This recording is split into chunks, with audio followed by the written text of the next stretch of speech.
കേരളത്തിന്റെ മനസാക്ഷിയെ മരവിപ്പിച്ച വടകര MDMA കേസിൽ അധ്യാപികമാരായ കാവ്യ, കീർത്തന, നീഷ്മ എന്നിവരുടെ അറസ്റ്റ് പുറത്തു വരുമ്പോൾ സമൂഹത്തിന് മുന്നിൽ ബാക്കിയാകുന്ന ഏറ്റവും ഭയപ്പെടുത്തുന്ന ചോദ്യം ഇതാണ്: ഇവർ പഠിപ്പിച്ചതോ ഒപ്പം ഇടപഴകിയതോ ആയ കുഞ്ഞുങ്ങളെ ഇതേ ദുരന്തത്തിലേക്ക് ഇവർ തള്ളിവിട്ടിട്ടുണ്ടോ?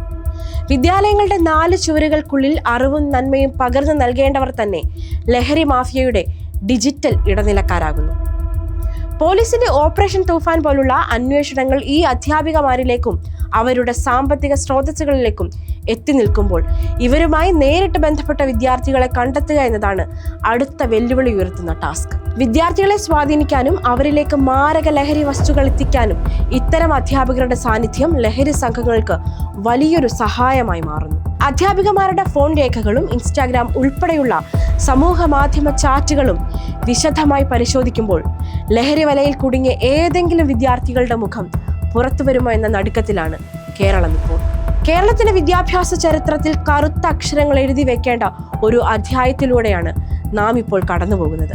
അക്ഷരം പഠിപ്പിക്കേണ്ടവർ, ഭാവിയെ വാർത്തെടുക്കേണ്ട 3 അധ്യാപികമാർ, മൂവരും MDMA പോലുള്ള മാരക ലഹരി മരുന്നുകളുടെ ഇടനിലക്കാരായി മാറിയെന്ന വാർത്ത കേരളത്തിന്റെ ധാർമ്മിക അടിത്തറയാണ് ഉലച്ചിരിക്കുന്നത്. നമ്മുടെ വിദ്യാലയങ്ങളും സമൂഹവും വലിയൊരു അപകടാവസ്ഥയിലൂടെയാണ് ഇപ്പോൾ കടന്നു പോകുന്നത് എന്നതിന്റെ നടുക്കുന്ന നേർക്കാഴ്ചയാണിത്. പിടിയിലായ പ്രതികളിൽ ഒരാളായ കീർത്തന സ്കൂളുകളിൽ ലഹരിവിരുദ്ധ പ്രവർത്തനങ്ങളുടെ മുൻനിരയിൽ ഉണ്ടായിരുന്ന ആളായിരുന്നു.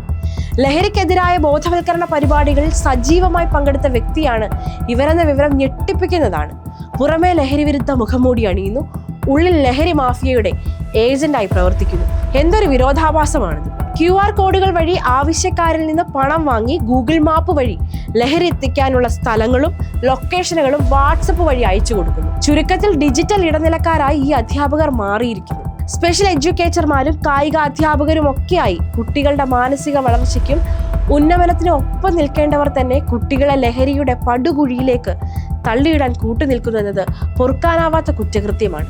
സ്കൂളുകളിലേക്കും സ്പെഷ്യൽ ക്ലാസ്സുകളിലേക്കും നമ്മുടെ മക്കളെ സന്തോഷത്തോടെയും വിശ്വാസത്തോടെയും പറഞ്ഞുവിടുന്ന മാതാപിതാക്കൾ എങ്ങനെ സമാധാനത്തോടെ ഇരിക്കും?